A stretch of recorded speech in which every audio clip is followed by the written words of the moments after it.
자, 이번에는 심층 인터뷰 이어가도록 하겠습니다. 미래에셋증권 유명간 수석 연구위원 함께합니다. 어서 오세요, 위원님. 네, 안녕하세요. 네, 반갑습니다. 네. 그 정말 핫하다는 우영미. 요새 MZ 세대가 저 우영미 디자이너 옷 되게 좋아한대요.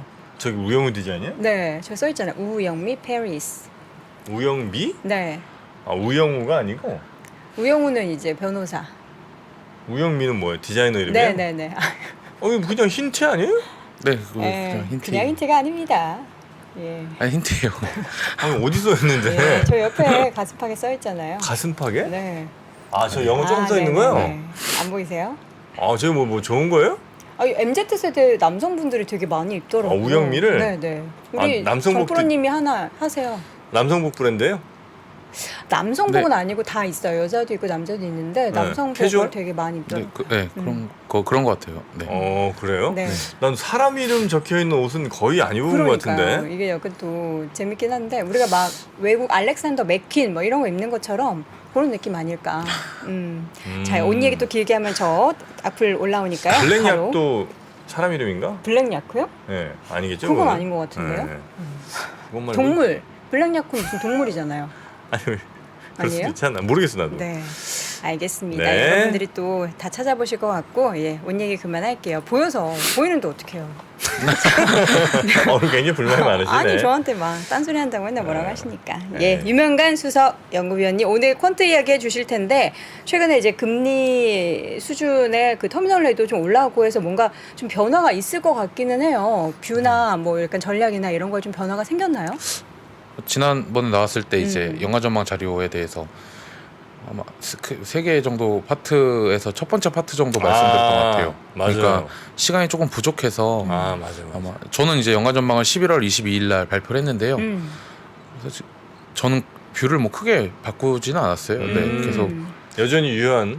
네, 네. 여전히 뭐 경기나 뭐 기업 실적은 안 좋을 거다. 그럼 근데 그때 이제 다 못 해주신 말씀 오늘 좀 네, 마무리 뭐 딱 정리까지 한번 가보겠습니다. 네. 앞에도 좀 복습도 좀 리마인드 해보고요. 좀 해주시고. 네, 뭐 못했었던 음흠. 이야기도 좀 말씀을 드리겠습니다. 음. 뭐 저는 전망 제목을 바이 컴퍼니 닷 이코노미라고 이제 그때 지었었는데, 맞아요.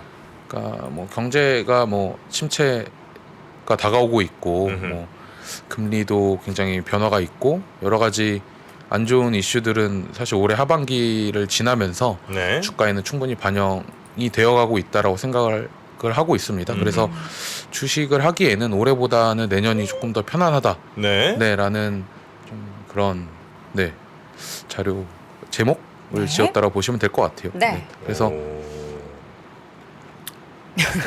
네? 아 찾아보셨어요? 네. 아니, 제가 저번에 말씀드렸잖아요. 유명간 우리 수석님이 옷을 되게 비싼 거 많이 입으세요. 와, 멋있다.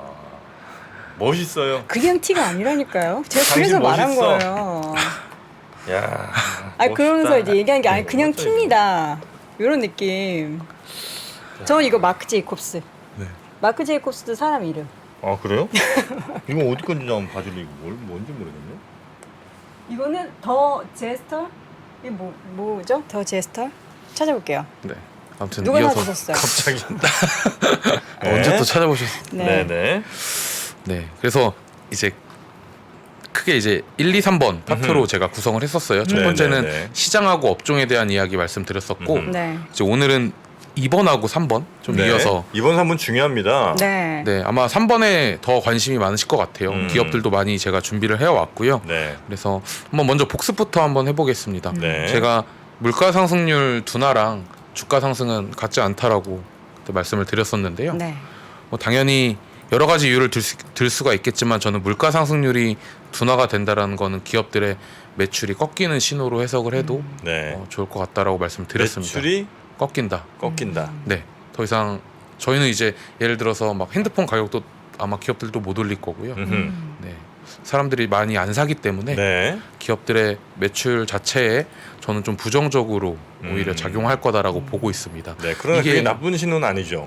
매출이 꺾이는 건 굉장히 나쁜 신호죠. 그렇습니다. 네, 나쁜 신호죠. 네, 그러니까 물가 상승률이 둔화가 되면은 음흠.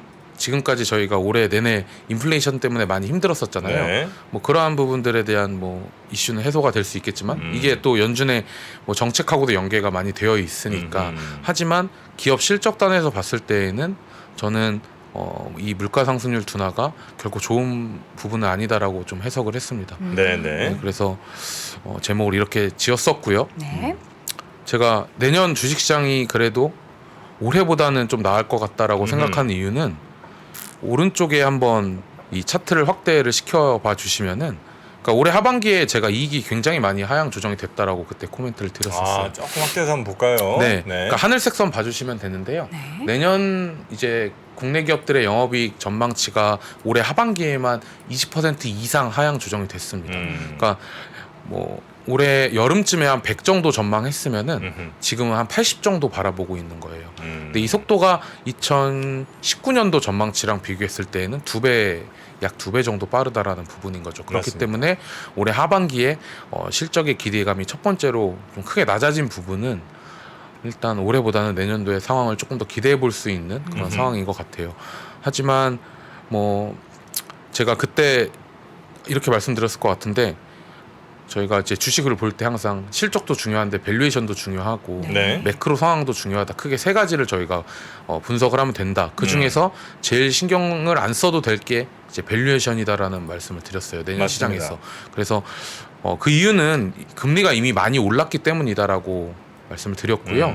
지금 수준의 금리에서 위아래로 변동하는 부분은 밸류에이션에 크게 영향을 주기 어렵다라고 저는 생각을 했기 때문에 네. 지난번에 이 차트를 아마 소개를 해드린 것 같아요. 그리고 뭐 이 부분도 지난번에 한번 제가 말씀 못 드린 것 같아서 한번 설명을 해드리면은, 요 왼쪽 상단에 있는 차트를 한번 확대를 시켜주시면은 이 주황색 이 차트가 상승하면은 이제 할인율이 높아진다라는 거예요. 그러니까 밸류에이션을 많이 못 준다라는 의미입니다. 하지만 지금 수준의 할인율하고 비슷한 시점을 한번 가장 최근을 찾아보면은 저희가 요때거든요.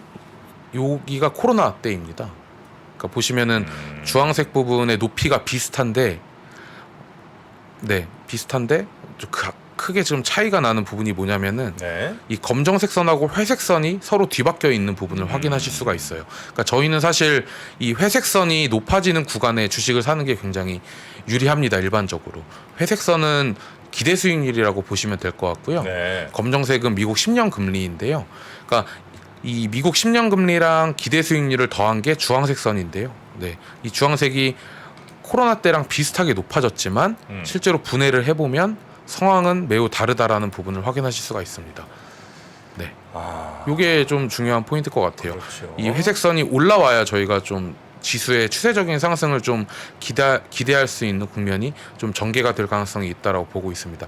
앞에서 제가 밸류에이션은 신경 쓰지 않아도 된다라고 말씀을 드렸던 부분은 네. 뭐 더 이상 뭐 코스피 밸류에이션이 뭐 8배를 가야 한다, 뭐 7배를 가야 한다라는 게 아니라 지금 수준의 밸류에이션에서 크게 변동은 없을 거다라는 부분이고요. 만약에 내년도 어느 구간에 기대 수익률이 많이 높아지는 구간이 생긴다라면은 그때 가서는 저희가 밸류에이션을 조금 더 높게 줄 수 있는 그런 부분이 될 수 있지 않을까라고 보고 있습니다. 이게 사실 지난번에 말씀드렸던 밸류에이션에 대한 부분이었고요. 맞습니다.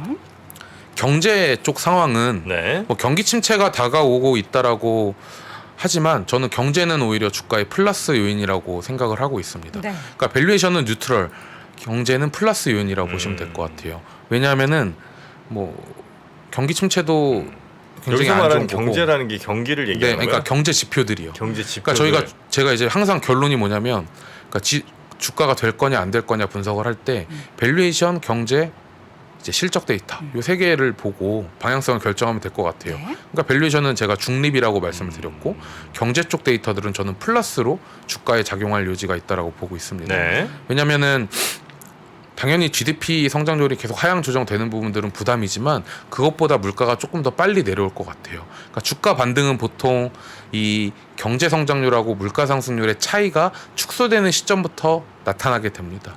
그래서 이 차이가 가장 저희가 심했었던 시기가 올해 가을쯤이었고요. 그 이후부터는 더 이상 이 스프레드가 벌어지지 않고 있기 때문에 저는 개인적으로 코스피의 저점은 저희가 10월쯤에 확인했었던 2100선이 아닐까라고 보고 있는 거예요. 이 하늘색 영역에 영역이 전부 다 물가가 부담이 됐었고 경제도 안 좋았었던 상황이었습니다. 근데 보시면 거의 다 주가도 사실 굉장히 고생을 많이 했었고 게다가 반등도 사실 나왔었던 시기였어요. 그래서 이 회색이 이 플러스로 전환되기를 저희는 기다리고 뭐 있는 중이다라고 보시면 될 것 같습니다. 네. 그래서 이 회색 영역 이 축소되는 시점은 뭐 선진국은 조금 더 늦어질 수 있을 것 같고요. 중국이 사실은 내년 2분기가 기저 때문에 좀 성장률이 높게 나와서 신흥국이 조금 더 이 스프레드가 빨리 축소가 될 것 같아요. 그렇기 때문에 뭐 2분기 정도 지나면은 경제 지표들 같은 경우에는 주가에 좀 플러스 요인으로 작용할 가능성이 있다라고 판단을 했습니다. 네. 그리고 이제 실적 부분, 이제 실적이 저는 오히려 마이너스일 것 같아요. 네. 그러니까 주가에 미치는 영향이 마이너스. 그래서 제가 실적을 안 좋게 보는 이유는 뭐 올해 하반기 내내 뭐 기업들의 재고, 뭐 수익성 부담 이러한 부분들은 앞에서 보셨던 23년도에 대한 전망치가 제가 올해 하반기 20% 이상 하향 조정이 됐다라고 말씀을 드렸잖아요. 네. 그 과정에서 충분히 저는 반영이 되어 있다라고 생각을 하고 있지만 매출이 저는 굉장히 낮아질 것 같아요. 네.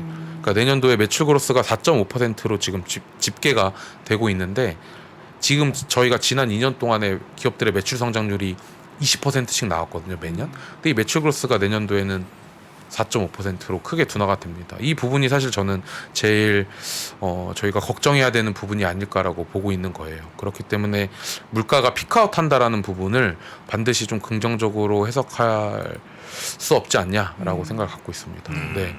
물가가 네. 빠진다라는 게 전체적으로 뭔가 이제 판매 수량 단가가 다 빠지니까 그게 네. 자연스럽게 기업 실적이 안 좋다라는 걸 의미하는데 일단은 우리는 물가부터 떨어져야 뭔가 연준이 긴축 네. 좀 덜하고 하니까 그걸 기다리는 네, 거잖아요. 맞습니다. 그래서 기업 실적 하락하는 거 이거는 일시적 아닐까? 네. 이렇게 긍정적으로 생각할 수는 없는 건가요? 저는 일시적일 것 같진 않아요. 왜냐하면 그동안 사실은 2년 동안에 매출 그로스가 20%씩 나왔었던 이유는 물가가 사실 굉장히 높았었던 부분 때문이에요. 여러 번 말씀드렸던 것 같은데 사실 그리고 환율도 굉장히 한국 기업들은 긍정적으로 작용을 했습니다. 네. 그리고 일시적이라고 생각하지 않는 가장 큰 이유는 기업들이 해소해야 될 게 너무 많아요. 대표적으로 재고자산 같은 것들. 그래서 이 부분이 해소되기 전까지에는 기업 실적이 세게 턴어라운드 하기에는 매우 어려울 것 같습니다.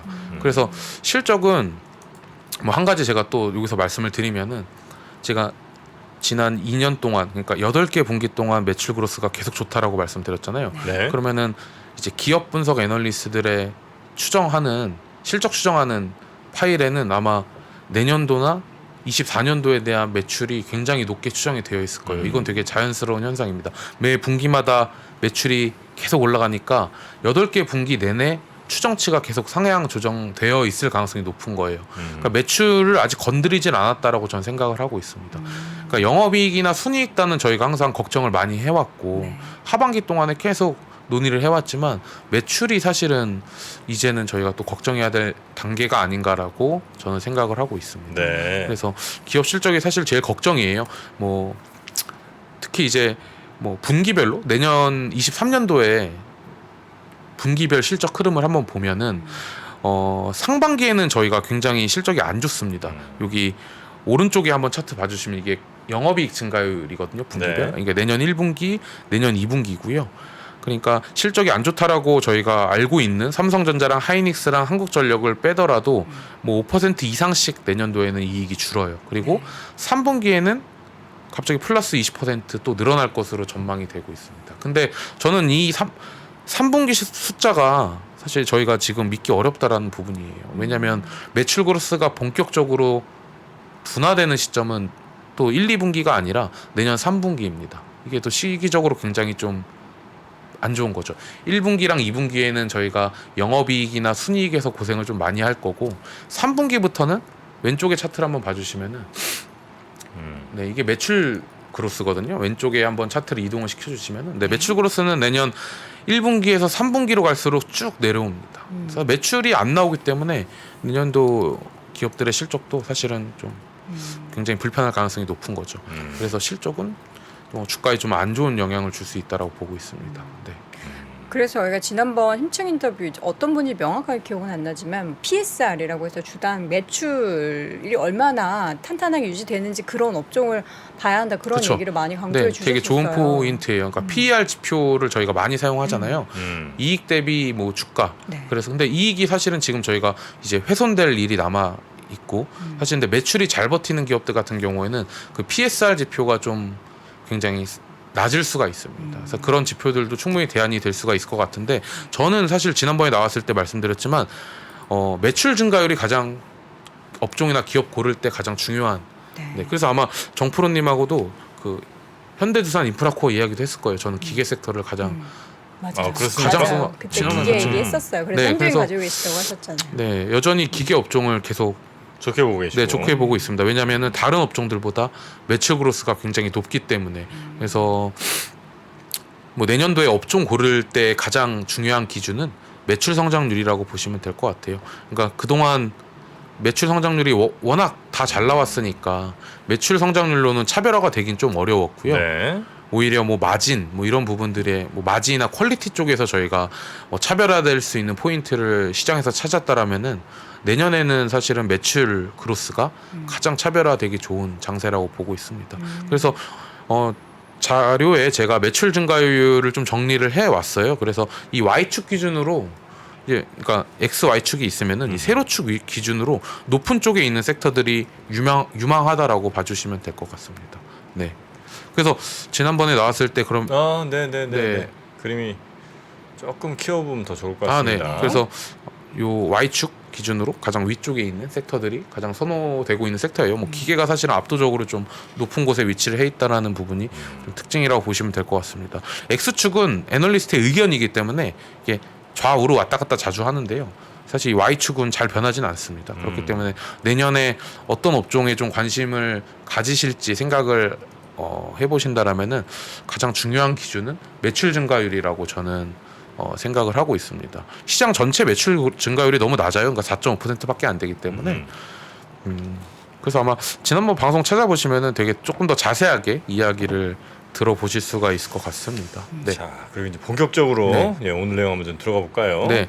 그래서 이 두 번째 파트에서는 항상 제가 스타일 전망을 하거든요. 네. 그러니까 기본적으로 저희가 스타일이라고 하면은 뭐 성장주랑 대형주에 대한 이야기가 될 수도 성장주랑 가치주에 대한 이야기가 될 수도 있고 대형주랑 중소형주에 대한 이야기가 될 수도 있는데 네. 그래서 먼저 대형주랑 중소형주에 대해서 이야기를 해보면은 지금은 저는 결론 말씀드리면은 대형주가 조금 더 나은 상황이다라고 보고 지금은 대형. 네, 그러니까 적어도 한 3월 정도까지 2월에서 3월 정도까지는 대형주가 조금 더 유리해 보이고요. 그 이후에 한번 중소형주의 로테이션을 저희가 기대할 수 있지 않을까라고 봐요. 아직 그 부분은 저희가 좀 더 확인해야 되는 지표들이 많습니다. 네. 먼저 제가 이제 대형주가 조금 더 낫다라는, 그러니까 조금 더 괜찮다라는 근거 중에 하나가 이 왼쪽 차트를 한번 봐주시면은, 그러니까 대형주에 대한 이익 기대가 훨씬 더 빨리 내려왔어요. 지금은 이익에 대한 기대가 빨리 하향 조정되는 섹터나 그런 스타일들이 조금 더 저는 편한 선택이다라고 보고 있습니다. 어차피 이 대형주가 하향 조정된 만큼 이 중소형주들도 하향 조정될 가능성이 있다라고 봐요. 그렇기 때문에 이익에 대한 기대가 먼저 가장 낮아진 좀 스타일, 그러니까 사이즈로 봤을 때에는 대형주가 조금 더 유리하다라고 보고 있습니다. 그리고 뭐 여기서 조금 더 이어서 말씀드릴 수 있는 부분이, 제가 이익에 대한 기대가 빨리 내려와야 된다고 말씀드렸잖아요. 네. 그래서 내년 1, 2월에 이제 기업들의 4분기 실적이 또 발표가 되거든요. 그때 실적이 사실은 안 나와야 돼요. 그러니까 저는 그거를 지금 바라고 있습니다. 잘 안 나오고 안 나와야 오히려 주식을 하기에 조금 더 편해질 수가 있어요. 왜냐하면 애널리스트들의 추정치를 제가 이제 계속 모니터링을 하잖아요. 기본적으로 막 이익 동향이나 어닝스 리비전 같은 자료로. 근데 이 추정치가 급격하게 변하는 시기는 보통 실적 이제 시즌이에요. 그런데 실적이 안 나오면 안 나올수록 향후 이익에 대한 기대가 빨리 내려옵니다. 이게 어닝 쇼크가 4분기에 무조건 날 텐데 사실 애매하게 어닝 쇼크가 나버리게 되면은 2023년도에 대한 실적 추정치도 굉장히 애매모호하게 조정이 될 가능성이 있어요. 그래서 저는 4분기 실적 같은 경우에도 좀 안 나와야 저는 오히려 주가가 될 것 같아요. 생각보다 선방했다. 뭐 그러면 뭐에 오히려 플러스가 됐다. 이런 안고 건 가는 안 좋다. 거예요. 네. 질질질 더 질질, 시간만 네, 끌 수 그렇죠. 있다. 네. 이게 안 나오길 바라거든요, 저는. 근데 매우 안 나올 것 같진 또 않은 게 앞에서 제가 또 아이러니하게도 매출이 계속 버티고 있어요. 그게 이제 저는 좀 그러니까 문제라고 봐요. 그러니까 기업들의 매출이 뭐 전 둔화가 될 것 같은데 좀 빨리 둔화돼야 사실은 주가가 좀 바닥을 잡기에 편하거든요. 그래서 그 부분도 좀 연계해서 봐주시면 될 것 같아요. 그러니까 대형주가 조금 더 편한 이유는 이미 실적에 대한 기대가 많이 내려왔다라는 부분을 포인트로 잡으시면 될 것 같습니다. 그러면은 중소형주의 로테이션은 저희가 언제쯤 예상해 볼 수 있는지에 대해서 또 생각을 해보게 되면은 신용 스프레드라는 지표가 있는데요. 네. 이거는 이제 한국의 국채 금리랑 회사채 금리의 차이를 의미합니다. 네. 그래서 이 신용 스프레드가 사실은 빨리 안정화가 되어야 중소형주한테 기회가 있을 거다라고 봐요. 이 신용 스프레드는 지금 보시면은 그 레고랜드 사실 사태 이후로 한번 레벨업이 된 다음에 내려오질 않고 있습니다. 그래서 이 차트가 사실 계속 높아지게 되면은 상대적으로 중소형주보다는 대형주가 좀 우위에 있을 수밖에 없거든요. 이 지표가 낮아져야 저는 중소형주한테 기회가 있을 거다라고 판단을 하고 있습니다. 그렇기 때문에 내년 2월에서 3월 정도는 지나야 뭐 중소형주의 좀 로테이션을 기대할 수 있지 않을까라고 보고 있는 거예요. 그래서 스타일 전망 첫 번째에서는 뭐 대형주랑 중소형주의 뭐 굳이 선호도를 매기면은 뭐 대형주 쪽에 저는 좀 더 지금 당장은 좀 선호도를 두고 있다라고 봐주시면 될 것 같습니다. 네. 그리고 뭐 대형주, 중소형주 사실은 개인 투자자분들께서는 오히려 중소형주에 관심이 많으실 것 같은데 지금 중소형주는 저는 가격 왜곡이 조금 많다라고 생각을 해요. 왜냐하면 거래가 많이 안 되기 때문에 그렇죠. 이게 호가도 그러니까 매수 호가, 매도 호가 보시면은 이게 걸려 있는 수량 자체가 너무 적어서 가격 왜곡이 좀 심하다라고 생각을 하고 있습니다. 그리고 뭐 그렇기 때문에 사실 대형주로 사실 대응하셔도 저 지금은 충분할 것 같아요. 앞으로의 네. 대형주, 소형주 중에는 중소형주 중에는 그래도 대형주를 네. 조금 지난번에 더 제가 보고. 삼성전자 하나면 될 것 같다라고 했다가 되게 댓글 별로 안 좋았거든요. 댓글 애널리스트가 보세요. 저도 봅니다. 보지 마세요. 굳이 저도 어느 삼성전자를 순간부터 안 추천해야 봅니다. 되냐 막 이래가지고 그래서 뭐 대형주 다시 한번 말씀드리는데 지금은 그래도 대형주가 조금 더 편안하다라고 생각하고 있습니다. 네. 그리고 이 부분을 조금 더 관심 많으실 것 같아요. 성장주 가치주에 대한 부분. 성장주 좋아하시는데. 네, 또 성장주를 또 굉장히 좋아하시니까요. 근데 성장주는 지금 글로벌하게 봤을 때 1년 동안 되게 지금 안 좋은 상황이에요.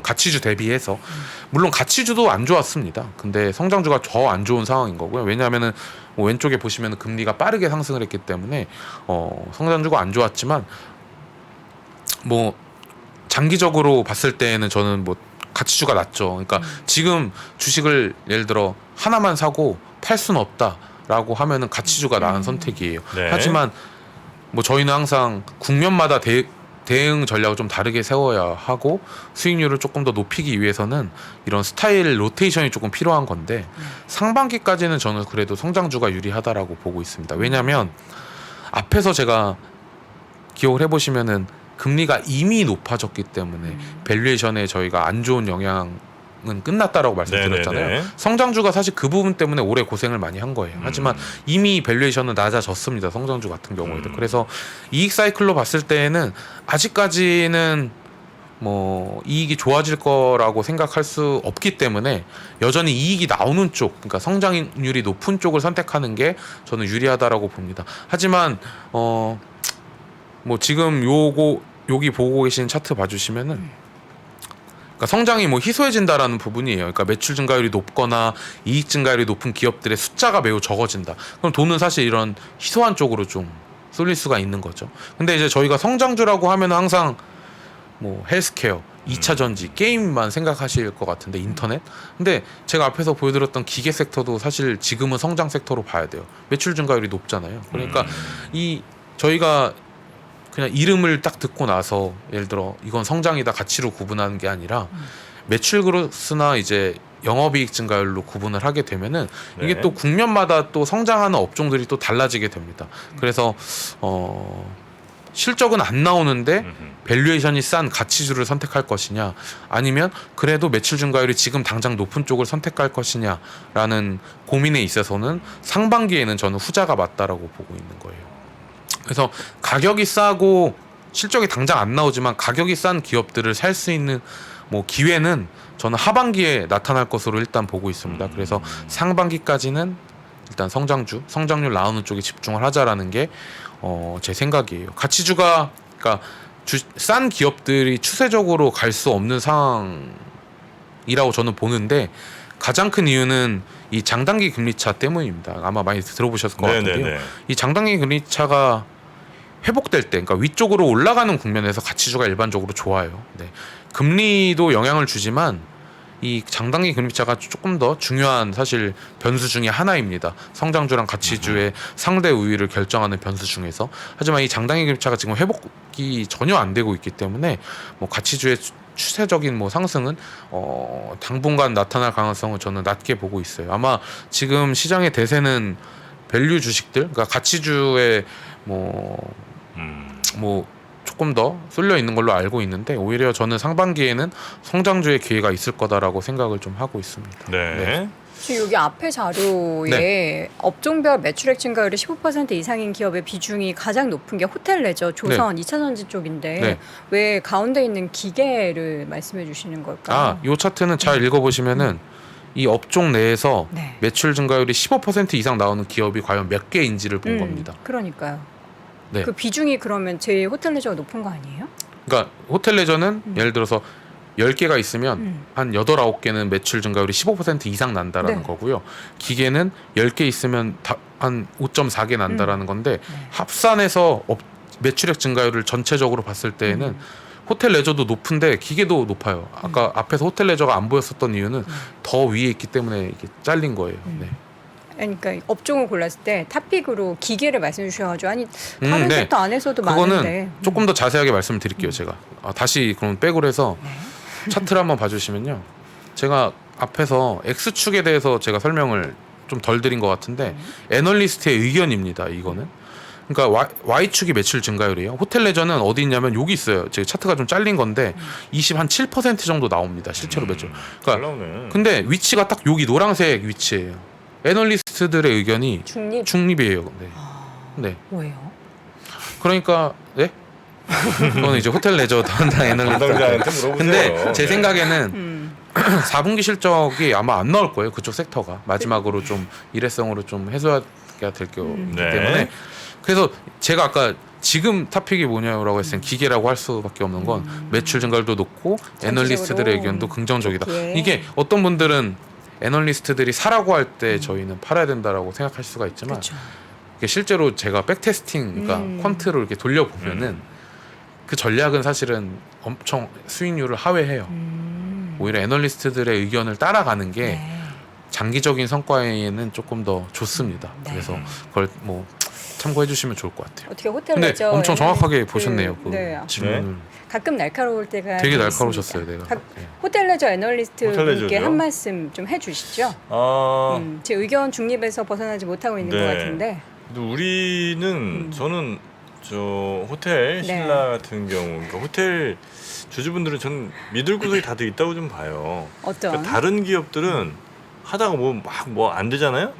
뭐 방법이 없어. 그 회사 가서 뭐 문도 안 열어줘 이렇게 되잖아. 근데 호텔들은 어쩔 수 없이 문은 다 열려 있습니다. 그래서 영 상황이 안 좋아진다 싶으면 우리는 그 방을 점령할 수가 있거든요. 그냥 들어 눕는 거예요 방에서. 근데 다른 업종들은 이게 힘들잖아요. 그래서 저는 그건 아니고요. 네? 제가 간단하게 말씀을 드리면은 그러니까 중국이 이제 리오프닝을 했잖아요. 네. 거기서 이제 리오프닝 한 거고 아직 한국으로 오진 않았어요. 호텔 맞아요. 레저는 와야 돼요. 맞아요. 그래서 그거 만약에 들어온다, 뭐 입국을 좀 뭐 허용한다 이렇게 되면은 아마 의견을 바꾸겠죠. 좋은 방향. 아직은 오픈이 네, 안 거기서만 되기 때문에. 리오프닝 일어나고 있는 거고 그렇죠. 아직 해외로 가진 않아서 중국인들이 막 뻗어나고 있진 않으니까 네 그렇게 봐주시면 될 것 같아요. 근데 언젠간 또 풀릴 수밖에 없는 상황이니까 그죠. 그렇죠. 언젠간이죠. 네. 네. 그래서 아마 그 부분 때문일 거예요. 근데 보셨듯이 매출 그로스가 일단 Y축 기준으로 위에 있는 섹터들은 애널리스트들의 의견이 뭐 지금은 중립이어도 충분히 투자 기회라고 봐요. 네, 먼저 사면은 훨씬 더 좋은 수익률을 얻을 수가 있겠죠. 그러니까 이런 거 이제 째려보고 있다가 정확해요. 시장에서 좀 올린다. 네. 그래서 주가가 낮아져 있다. 그렇죠. 정확한 포인트죠. 네. 많이 늘었어요. 우리 여도원 앵커. 근데 중국 관련주들이라고 할 수, 이제 호텔 레저는 중국 관련주라고 할 수가 있는데 그렇죠. 사실 중국 관련주는 올해 초로 다시 저희가 한번 돌아가 보면 올해 초. 비슷하게 또 한번 달렸었죠. 유망 섹터였어요. 결국에 중국도 풀릴 거니까. 근데 중국이 코로나가 좀 제한이 계속되면서 올해 내내 또 재미가 없었던 섹터 중에 하나였는데 지금 분위기상으로는 내년은 풀지. 그쵸. 그리고 네. 이제 화장품이랑 호텔 레저 같은 섹터들은 그렇다고 올해 1년 동안 쉰 건 또 아니에요. 열심히 또 구조조정도 하고 비용을 많이 줄여놨기 때문에 턴어라운드의 강도는 내년도에 좀 더 세지 않을까라고 저는 개인적으로 보고 있습니다. 4분기 실적이 딱 이제 변곡점이라고 봐요. 네, 네, 네. 그래서 딱 이렇게 질문해 주셨듯이 성장 나오는 쪽에 상반기에는 저희가 매우 집중을 해야 네. 된다라는 포인트를 매우 말씀드려요. 집중입니다. 네. Very extremely focus on 성장주. 성장주. 네. SSG. 네. 네, 그리고 이제 SSG. 막 그런 얘기 SJJ 아니에요? 네. 네. 그리고 뭐 성장 가치 조금 더 이어서 말씀드리면 네. 금리에 따라서 뭐 성장 가치 전략 뭐 이런 거 좀 많이 들어보셨나요? 그렇죠. 그러니까 뭐 금리 오르면 금리가 올라오면 가치주가 성장주가 안 좋고. 안 좋고. 네. 음. 근데 그거를 이제 조금 문장을 바꾸면은 금리가 이미 올라 있으면은 상관없다라는 부분을 일단 그렇죠. 기억을 해야 반영된 되고, 만큼 그렇죠? 반영됐다. 변화하는 것을 저희 주목을 해야 되는 거예요. 근데 굳이 이제 성장과 가치를 이분법적으로 나눠서 저희가 볼 게 아니라 성장주 내에서도 충분히 그러한 전략들이 가능하다라는 부분이에요. 이게 전망 자료에 제가 넣어놨는데요. 이것도 제가 계속 다뤘었던 내용이거든요. 네. 그러니까 예를 들어서 삼성 SDI랑 카카오 이 기업을 비교하면 카카오가 좀 더 비싼 주식이거든요. SDI 대비 둘 다 네. 저희가 느끼기엔 굉장히 성장하는 섹터 기업 네. 대표적이잖아요.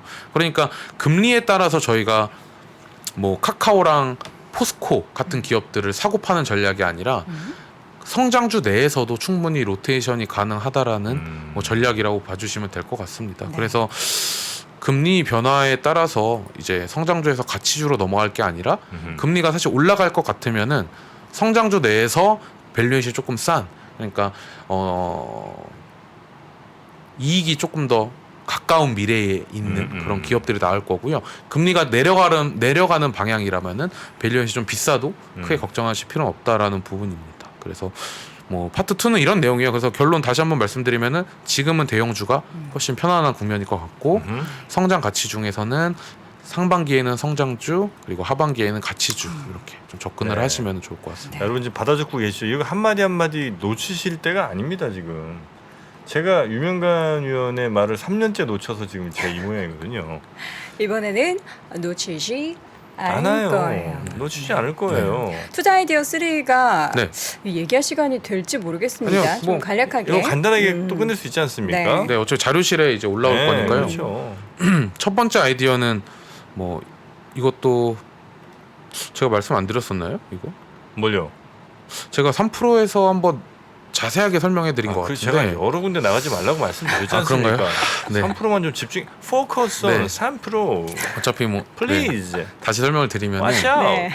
이게 아마 개인 투자자분들은 제일 관심이 많으실 거예요. 그렇죠. 뭐냐면 분명히 실적 시즌에 네. 실적이 엄청 잘 나왔는데 주가가 빠지는 경우 네. 아, 그러면 개인 투자자분들은 당황하실 거예요. 이게, 말도 안 돼. 이게 뭐 진짜. 실적이 뭐 샜다 음. 뭐 이런 얘기부터 해쳐 시작해가지고 먹었다 지들끼리. 근데 사실은 그렇기 때문에 주가 흐름이 그런 건 아니고요. 한국 기업들은 보통 이렇게 사이클을 타거든요. 실적이 올랐다가 안 좋았다가. 근데 평균적으로 3개 분기 정도라고만 기억을 해주시면 좋을 것 같아요. 세개 어떤 분기. 3개 분기 어닝 서프라이즈가 나올 수 있는 평균적인 횟수가 연속적으로. 그러니까 실적이 예를 들어서 1분기에 좋고 2분기에도 좋고 3분기에도 좋았으면은 4분기는? 그때부터는 좋아도 안 봐도 돼요. 그러니까 이게 반응이 없는 겁니다. 네, 이게 뭐 제가 100%를 말씀드린 거 아니면 그럴 확률이 매우 높다라는 부분이에요. 그럼 저희가 반대로 실적이 잘 나와도 주가가 하락할 위험을 피하려면은 실적이 안 좋았다가 처음 좋아지는 기업들이나 아하. 2번 정도 좋아지는 기업 정도를 골라낼 수 있으면 아하. 충분히 그러한 뭐 좀 안 좋은 것들을 피할 수가 있는 거죠. 아하. 실적이 좋은데도 불구하고 주가가 좀 빠지는 네. 케이스들. 아. 그래서 그런 내용이 첫 번째 아이디어라고 보시면 돼요. 아이디어다 아이디어 진짜. 그러니까 1, 2, 3번 중에서 첫 번째는 이제 이 부분이고요. 네. 네, 그렇습니다. 아니 근데 이제 우리 이명관 수석님 자료 보면은 퀀트 자료니까 그럼 그런 거 순위 이렇게 네. 나래비 세워서 보여주시지 않나요? 네, 맞아요. 그쵸. 그래서 PT에도 준비가 돼 있고요. 아마 제가 요 31페이지에 그러한 관련 기업들을 정리를 해왔어요. 네. 근데 아하. 4분기 실적이 서프라이즈가 날 확률이 매우 적은 분기라서 사실 이 모델 같은 경우에는 계속 아이디어로 갖고 계셨다가 내년 1분기에 사실은 조금 더 적합한 모델이라고 보면 돼요. 아 네. 근데 저기 안에 보면은 네. 요즘에 포스코 케미칼 그리고 GS 리테일 음흠. 그리고 농심 지금 보니까 좀 약간 시장에서 최근에 이렇게 잠깐 떴던 종목들이 좀 있어요. 맞아요. 그러니까 선취매하는 분들이 계신가 봐요. 그러니까 기관도 그렇고. 이거는 3분기 실적 기준으로 제가 이거는 분기 실적마다 이렇게 표를 만들어서 들고 다니거든요. 네. 제가 기관들한테도 실적 시즌마다는 이 표를 계속 업데이트를 해서 들고 다녀요. 하지만 지금 12월 달이잖아요. 사실 이 실적 발표가 된 지는 한 달이 좀 넘었습니다. 그러니까 조금은 지난 자료라고 봐주시면 될 것 같아요. 근데 이것만 봐도 얼마나 자 봐봐요. 지난 11월 20일에 예를 들어 네. 자료 나오자면 따끈따끈할 때 얘를 좀 들어갔다 쳐봐요. 네. 그럼 좋잖아. 그렇죠. 안 좋은 기업들도 있어요. 주가 좋진 수익률 않아요. 지금 아, 그래요? 3개월 기준으로 시장이 너무 마이너스인 안 기업도 좋았기 있긴 때문에. 한데 솔직하게 말씀을 아, 드리면은 그렇습니까? 네. 오히려 첫 번째 어닝 서프라이즈가 주가 수익률이 더 높은 종목들이 맞아요. 많네요. 네. 첫 번째 어닝 서프라이즈가 OX로 보시면은 네. 한번 예를 들어볼게요. 에헤. 현대일렉트릭 제가 진짜 3%에 나와서 많이 말씀드렸던 현대일렉트릭 현릭 진짜 많이 말씀드렸는데 실적이 올해 1분기까지 다 X 표시예요. X 표시. no way. 계속 실적이 안 좋았다가 2분기에 그냥 부합 정도 나오고 이번 3분기에 딱 서프라이즈가 나온 거예요. 근데 이거지. 이런 기업들은 저희가 계속 봐야 되죠. 아. 이제 막 좋아졌으니까. 현트릭. 그러니까 뭐 계속 동그라미가 한 4개, 3개 연속 쳐지면 전 볼 필요 없다라는 거예요. 볼 필요가 없어요. 네. 왜냐하면 주가는 이미 좀 많이 반영되어 있을 논의도 가능성이 같이. 높으니까. 예. 네. 그래서 이게 첫 번째 뭐 투자 아이디어라고 보시면 될 것 같습니다. 네. 사실 이거는 또 기회가 되면은 업데이트 제가 자주 하세요? 이거 업데이트. 분기 실적 1년에 4번 해요. 4번. 그러면 내년 1월, 2월쯤 되면 이거 한 번 더 다시 하고요. 당연히 네. 해야죠. 사실 그리고 내년 1분기 실적 이미 좀 많이 남았지만 네. 그때 이 모델이 정말 잘 맞는다라고 저도 좀 말씀을 드리고 싶어요. 그러니까 1분기 실적이 항상 중요해요. 네. 기업들은 1, 2, 3, 4개 분기 중에서 첫 번째 실적이 제일 중요한데 네. 그러니까 예를 들어서 올해 내내 고생을 했다가 내년 1분기에 딱 어닝 서프라이즈가 처음 나온 기업들은 저희는 무조건 워치를 해야 됩니다. 그럼 4월, 5월쯤에 네, 그 정말- 자료가 나오면 네. 사실 이거는 사실 제가 기관 세미나를 다녀도 가장 인기가 많은 모델 중에 하나예요. 저는 이제 모델 뭐 이것만 갖고 있는 게 아니라 여러 가지 갖고 있을 거 아니에요. 네. 이게 사실 실적 시즌에 가장 많이 찾아주시는 모델 중에 하나입니다. 그럼 보통 이렇게 이제 어닝 서프라이즈 뭐 첫 번째든 두 번째든 하고 나면은 주가 퍼포먼스는 몇 개월 정도 좋아요? 보통 실적 발표 단위가 3개월씩 이어지니까요. 네. 저도 3개월씩 모니터링을 하거든요. 그래서 2번 정도 어닝 서프라이즈 난 기업들은 다음 분기 실적 발표까지 들고 가도 크게 문제가 없고요. 첫 번째 서프라이즈 난 기업들은 네. 이거는 애널리스트들 리포트를 반드시 체크하셔야 돼요. 왜냐하면 기업이 일시적으로 이익이 좋아진 걸 수도 뭔가 있고 이벤트가 있어서 네. 그런 건지 진짜 좋아진 건지. 업황이 돌아선 근데 건지. 그거는 애널리스트 보고서 보면 나오거든요. 네. 나오죠. 진짜 좋아진 거라면은 그냥 사시면은 되는 거죠. 음흠. 네, 요 아이디어가 좀 인기 많습니다, 실제로. 아이디어 뱅크입니다. 뱅크. 저는 내년 봄에 네? 유명관 수석님의 요 자료를 보고 그렇지. 제가 투자를 하도록 하겠습니다. 볼 것도 없어요. 기계 섹터 또 말씀드리면은 기계 섹터, 기계가 이제 딱 머신. 2번 연속 네. 어닝 서프라이즈예요. 아직 음. 그냥 예를 들어서 자 요거 한번 네. 요거만 이제 말씀드릴게요. 네네. 왼쪽 차트 보시면은 운송, 에너지 보시면 이미 6번 나고 4번 났잖아요. 음흠. 근데 에너지 섹터, 운송 섹터는 이미 주가가 안 좋은 섹터 중에 하나예요, 대표적으로. 이거는 제가 3번 정도 나면은 지금 안 봐도 된다고 말씀드렸잖아요. 안 봐도 돼요. 저희가 봐야 될 건 기계 섹터입니다, 기계. 네. 그러니까 딱 2번 정도 났기 때문에. 기계. 네. 요렇게 첫 번째 아이디어가 이거고요. 두 번째는 빨리 말씀드릴게요. 이게 시간이 별로 안 남은 것 같으니까요. 끝났어요. 끝났어요. 끝났어요? 네, 두 번째 아이디어는 다음 주에 나오세요. 다음 주? 네, 다음 주에 다른 아니면 브랜드 옷 여돈 입고 앵커한테 전화 네. 좀 알려주시고 여돈 앵커가 말씀 대신 좀 제가 드리는 거예요. 브리핑하도록. 네. 아니, 그리고- 이 자료에는 일단 다 나와 있긴 네. 한데도 우리 네. 수석님께서 말씀을 이제 풀어서 설명을 해주셔야 우리 투자자분들도 이해가 잘 되니까. 네. 그래서 총 3가지 아이디어가 아마 자료실에 올라갈 것 같고요. 그렇죠. 이 3가지 아이디어 모두 좀 투자 성향에 따라서 봐주시면 될 것 같습니다. 좀 장기 투자를 좋아하시는 분들은 두 번째나 세 번째 아이디어에서 그러한 기업들을 좀 찾을 수가 있을 것 같아요. 그렇죠, 네. 그렇죠. 아, 첫 번째는 단기 3개월. 3개월 정도의 투자 어. 뭐 기간을 가지신 분들 네. 그리고 두 번째는 네. 23년도 시장에서 주목받을 스타일을 좀 정리를 해왔고요. 마지막으로는 일단 모멘텀은 없는데 네. 싼 기업들을 한번 뽑아봤습니다. 진짜 친절하시다 진짜. 네, 그래서 좀 주가가 좀 많이 알겠습니다. 하락한 기업들을 네. 좋아하시는 분들이 있거든요. 네. 개인 투자분들은 그런 투자분들께서는 투자 아이디어 3번 체크하시면 될 것 같아요. 꼭지 아. 좋아하는 분들을 위한 투자 아이디어는 없나요? 접니다. 꼭지를 좋아하는 꼭지 좋아하시죠? 아 트렌드를 좋아하시는 네. 분들 트렌드가 첫 번째 투자 아이디어예요. 트렌드 좋아하시는 분들은 첫 번째 투자 아이디어에서 아까 보시면 돼요. 왜냐면 어닝 서프라이가 나면 일단 어닝 주가가 좋기 때문에 이거는 개인 투자분들의 그 투자 성향에 따라서 한번 참고해 주시면 좋을 것 같습니다. 야, 옛날에 그 꼭지단이라는 영화가 있었는데 꼭지점 댄스도 있었잖아요. 아 그랬었나요? 네. 그 김수로 씨, 네, 수로수로 김수로 씨. 자, 우리 유명한 연구원님, 네. 오늘 시간이 좀 다 돼서 오늘은 여기서 보내드리고 아, 네. 또 모시도록 하겠습니다. 네, 알겠습니다. 아유 너무 고맙습니다. 고맙습니다. 메리 크리스마스. 감사합니다. 네, 해피 고맙습니다. 뉴 이어. 네.